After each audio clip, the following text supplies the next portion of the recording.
right.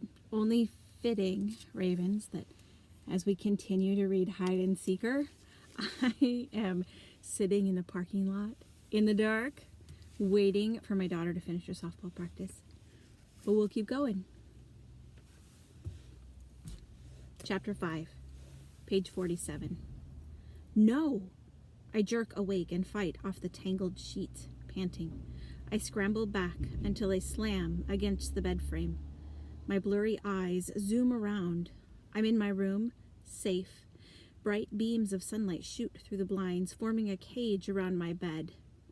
Images from my freak-tastic nightmare flash through my head before fading away. Darkness, cold, a feeling of being trapped and unable to breathe. I shiver and tug at my shirt, stuck to my skin. Z. I collapse against the headboard. This is his fault. All those creepy threats. He got into my head. Stop it. Not gonna think about him or yesterday. Today will be better. I definitely can't be worse. I wipe the sweat off of my face and glance at the clock on the nightstand. 11:56 a.m. I slept for a long time, but it doesn't feel like it. And no matter how much I want to rest some more, I can't. Too much to do. Like figure out how we're going to pay the bills. With a weary groan, I roll out of bed and rummage through a pile of semi-clean clothes on the floor. I pull in the first thing that my hands touch and shove my feet into ratty kicks.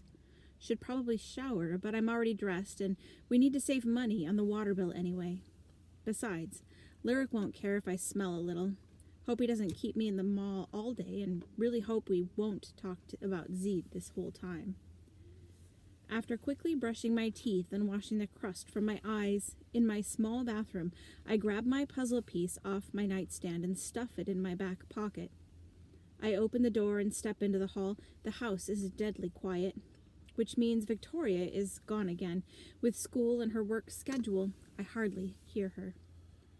I hurry past my mom's bedroom. It's day 398. I switch on the television in the living room to drown out the count echoing in my head. I enter the kitchen and grab a bowl of cereal.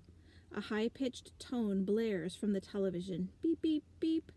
I peek around the corner. The monitor is white, and a message scrolls across the bottom of the screen in large black letters. Alert, alert, alert, missing. Shay Davidson from Boyle Heights, age 10. Please contact your local police department with any information. Alert, alert, alert. The spoon slips from my fingers. Milk splashes all over my face. Shay's school photo appears on screen. She's smiling in front of a forest backdrop with her hands folded on a tree stump. Several other pictures appear. Shay in a ballet outfit on stage. Shay in one of those kid pageant things. Shay in pink bedroom, surrounded by dolls. I set my bowl down and it misses the counter. Crash! I dash into the living room and slide to a halt, inches from the television. Channel 9 news reporter Misty Morgan appears. Her blonde helmet of hair fills most of the screen, but I can see a line of news vans parked in the background. I'm reporting live from outside the house of Rosalind and Carl Davidson, whose 10-year-old daughter, Shay, disappeared yesterday around 3 in the afternoon from the Lake Winnepesaukah campgrounds. A frantic search is currently underway to find this precious little girl, Misty says with a thick southern accent. What? I shout at the screen. That can't be right. Shay was last seen with members of her dance team after a performance at the camp. Police and volunteers have organized a search party and are currently conducting interviews with Lake Winnie counselors and Shay's fellow campers. I'm here with Mrs. Davidson to find out how she's dealing with this horrific situation. Shay's mom steps forward. Her hair is pointing in every direction and tears pour from her swollen eyes. She grabs the Channel 9 news mic from Misty's manicured hands. Whoever you are, please bring back my precious baby. We love her so much. I'll do anything, pay any amount. Please, I love my daughter. Mrs. Davidson falls to her knees, wailing. The camera cuts away, then refocuses on Misty Morgan, who winces. She leans down and retrieves the mic. As you can see, Mrs. Davidson is clearly distraught, and the community is in shock, says Misty. This is the second child to vanish from this area, but thankfully Zechariah Murphy was found safe after his mysterious disappearance a year ago from Kids Art Camp. We can only hope and pray Shay will return much sooner than that. If anyone has any information that can help, please contact the police. Back to you in the station, Rob. She smiles somberly, flashing unnaturally white teeth. I switch off the television. What is going on? The news is saying Shay disappeared around 3 from Lake Winnipesaukee, but that's over a 2-hour drive from here. Z's party was at 4, and Shay was there. I saw her. Talked to her. It doesn't make any sense. There's a sudden flash of movement in the corner of my eye, and I spin around. The living room is still. Scuffed hardwoods, popcorn ceiling, dusty furniture, dying plants. Nothing seems out of place, but someone just walked over my grave. That's what my mom used to call that creepy feeling you get when you know something is wrong, but don't know exactly what it is. Knock, knock, knock. The front door rattles on its hinges. I stumble back, hitting my leg on the edge of the coffee table. Ow! Justin, a voice calls. Heart pounding, I exhale a shaky breath. It's Nia.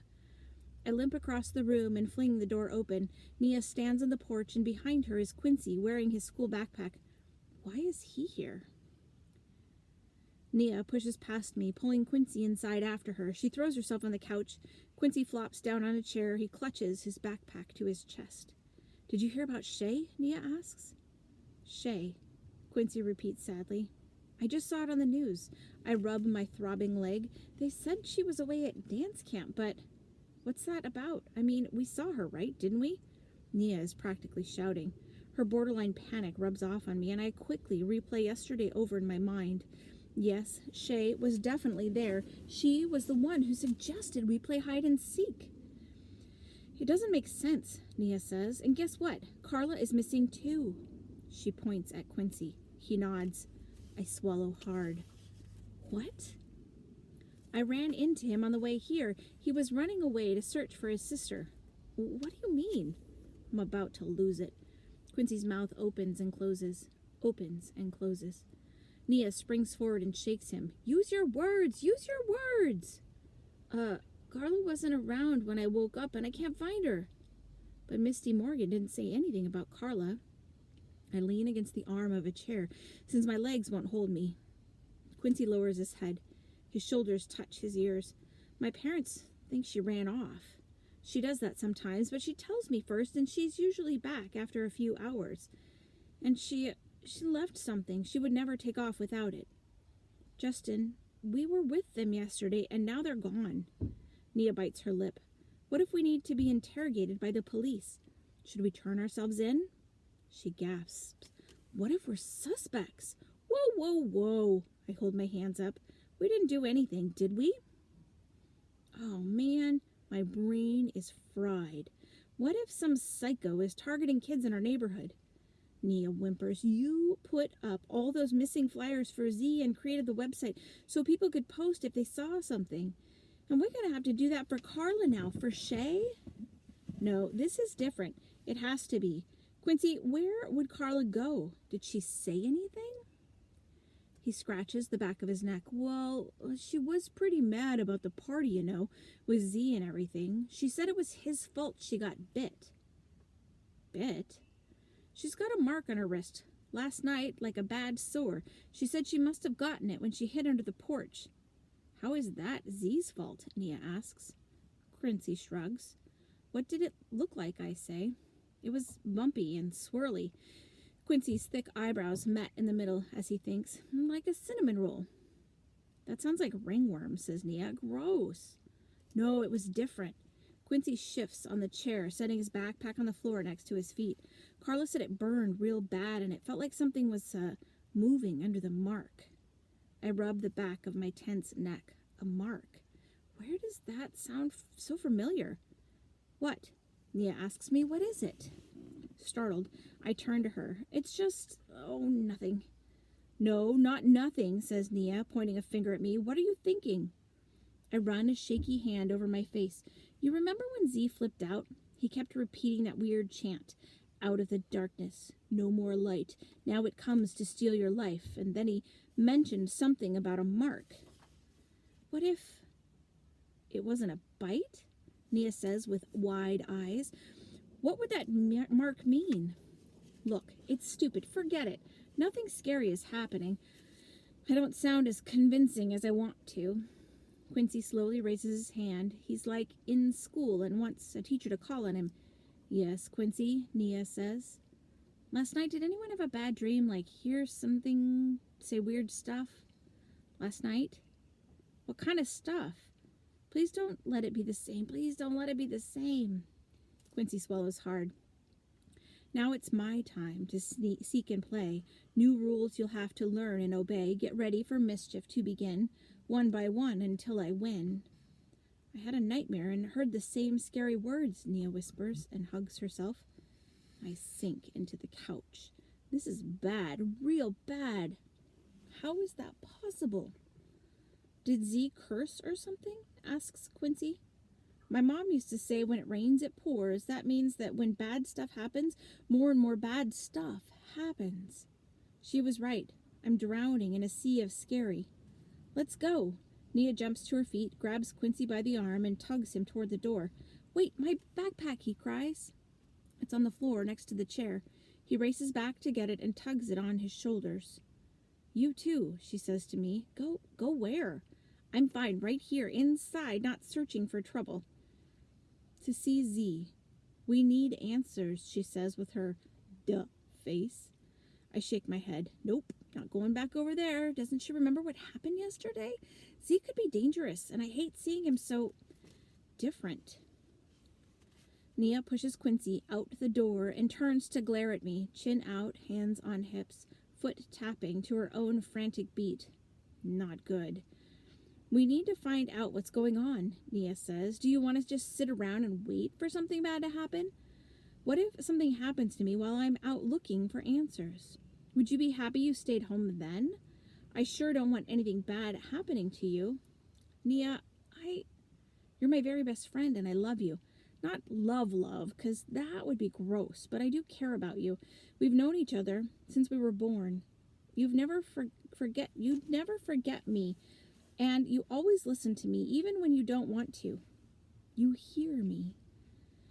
She tugs on my right ear. I blink again. She's talking so fast, I only catch every other word. We're so close, it's like we're related. Wait, that would be so cool. Victoria could be my big sister. She's way cooler than my two brothers. Maybe we should have a DNA test. Did you know DNA stands for deoxyribonucleic acid? And Okay, let's go. I'll do anything to make her stop talking. But I want to say this is the stupidest, craziest, worst idea ever. Just putting it out there so she can't get mad when I yell, I told you so. Which I will, if this goes bad. I have no shame. Cool. Her sudden smile goes from ear to ear. She flips her braids over her shoulders and marches off. My eyes narrow. I've been played. Well done, Nia, well done. The moment I step outside, the humidity punches me in the face. Even though the gray clouds have stolen most of the sunlight, it's so hot I immediately start sweating. Glad I didn't bother with a shower. Would have been a waste of time and water. My steps falter as I jog down my driveway. Something feels off, like something has shifted enough I can't figure out what. A tan cat bolts from under a car and scurries up a tree. From a high branch it hisses at me and cowers against the tree trunk. Weird. I take my time catching up with Nia and Quincy. He stares up the road, his shoulders slumped. I'm no fan of Carla, but she's his sister and best friend. Now she's gone and we have no idea what happened to her. It's like Z all over again. Nia pats him on the back and whispers something in his ear. He nods and stands up straighter. She's good with people, with being supportive and stuff. Every kid should have at least one friend as awesome as Nia. As we cross the street, steam hisses from the manholes, blanketing the area with an eerie fog. The spooky atmosphere magnifies my sense of doom as we walk up Z's front porch steps. The welcome home decorations look even sadder than they did yesterday. Nia knocks on the door. It drifts open with a blood-curdling squeak. We stand in the doorway and stare inside. Nia gasps. The coffee table is overturned and its broken leg dangle from exposed nails. There are small, fish-shaped holes in the wall. A mound of dirt is the final resting place of an uprooted plant. A lamp hangs off of the side of the tilted couch by its tangled cord, and the screen on the television is shattered. A chill slides down my spine. Oh, man. Who did this? Quincy whispers. Mrs. Murphy? Z? Nia's voice quivers as she starts forward. My hand trembles as I grab her. Wait, we can't go in there. This is the classic what not to do scenario in every scary movie. Police. Quincy backs away, pulling on my free arm. Yeah, what he said. What if someone's hurt? We need help, says Nia. Let's help from across the street. With a phone call, I say. Quincy tugs on my arm. I tighten my grip on Nia. We're a human chain. Hey, let go, Nia squirms. No way, I pull her back. We're not going. Not you, cries Nia. A hand grips her other wrist. Before I can react, we're yanked forward into the house, and I pull Quincy along with me. The door slams shut behind us. Chapter 6. I scream and almost faint. Not even gonna lie.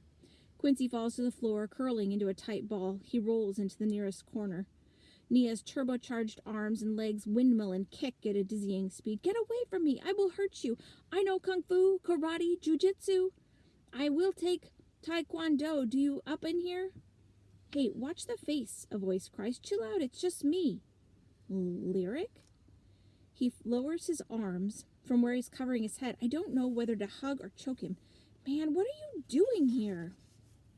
Nia slaps his arm. You scared me to death. You're talking to a ghost. She extends her arms and walks stiffly in a circle. Boo. Lyric tilts his head to the side and studies her.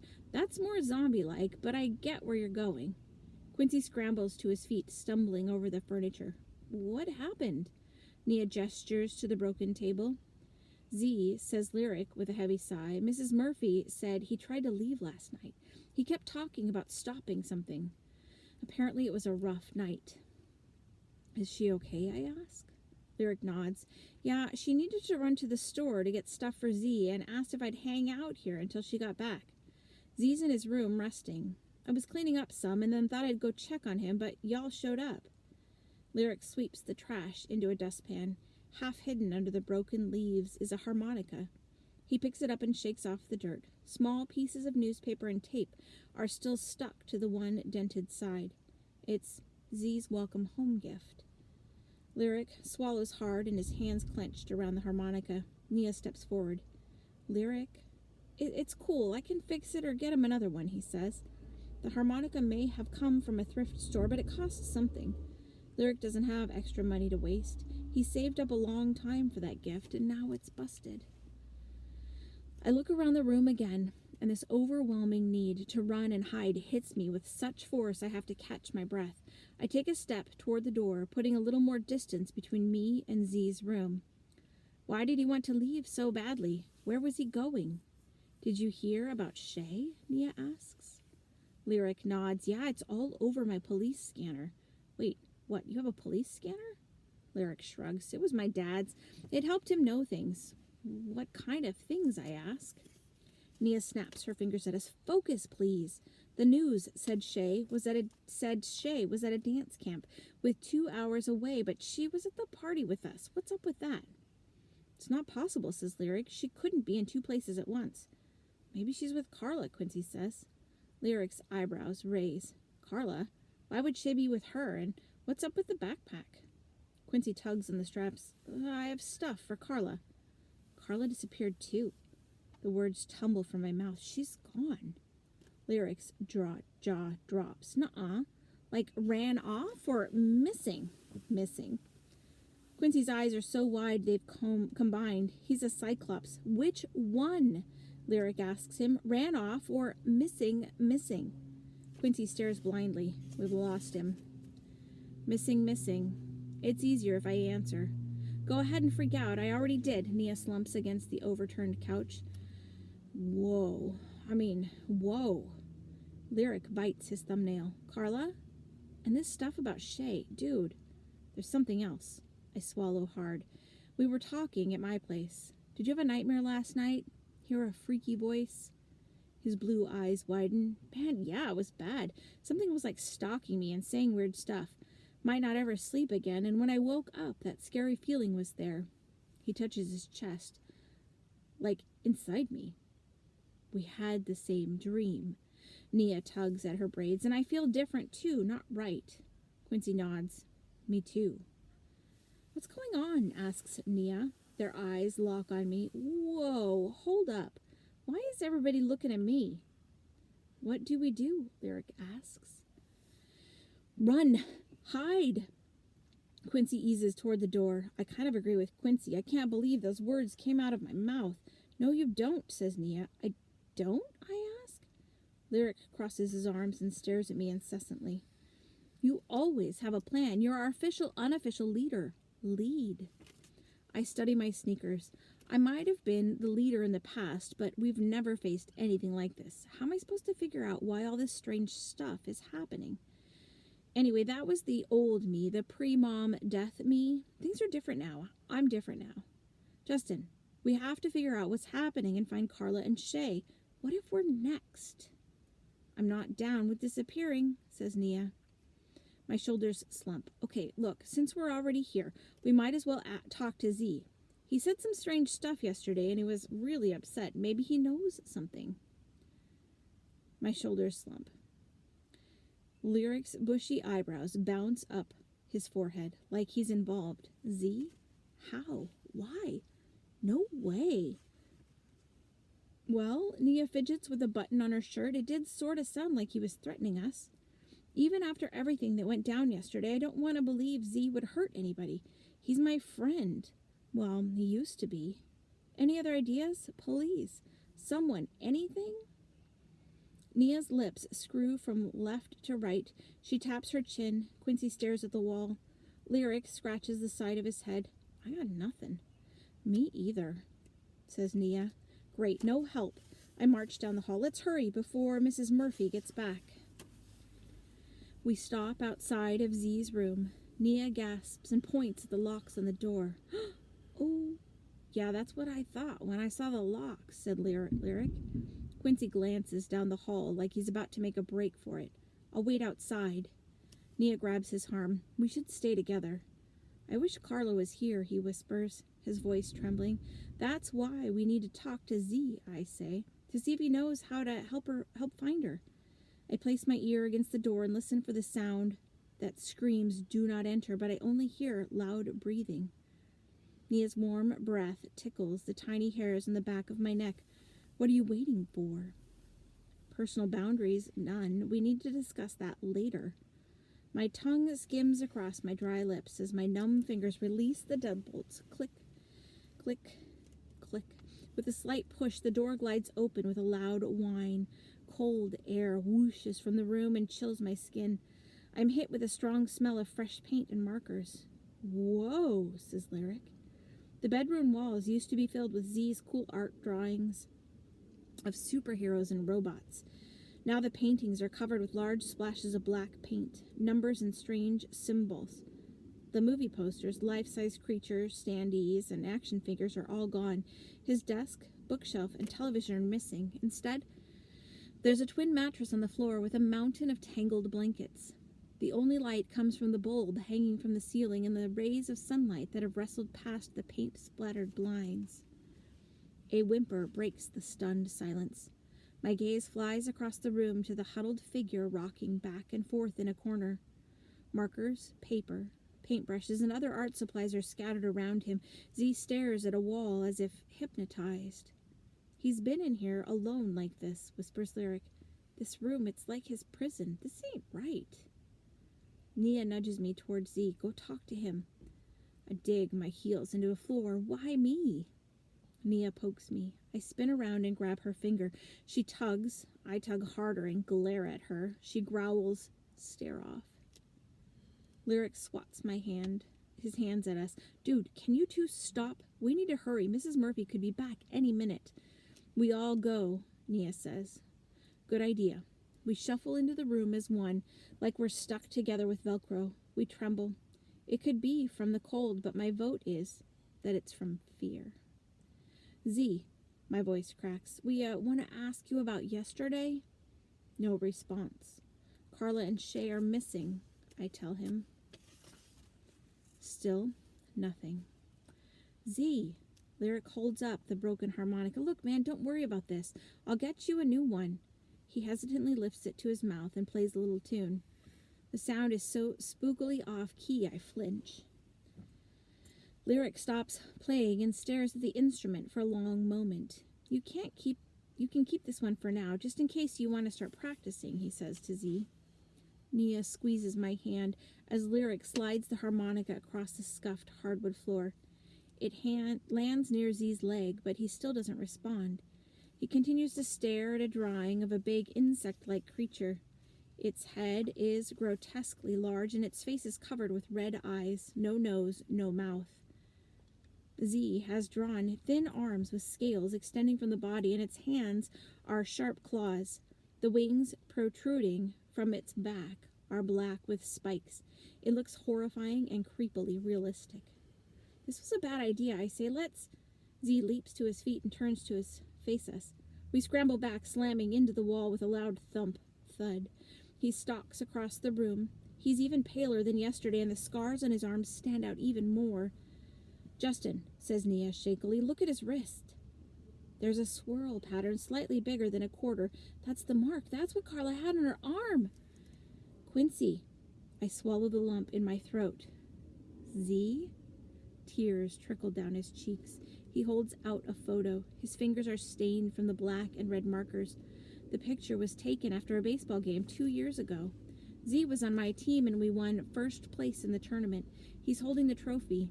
My arm is around his neck as I playfully have him in a headlock. That was one of my last good memories. A month later, I learned my mom was sick. Z had my back like always. He spent more time at my house than his own. He helped me deal with everything and even took care of my mom on the days I couldn't, when it was too hard for me to see her so sick.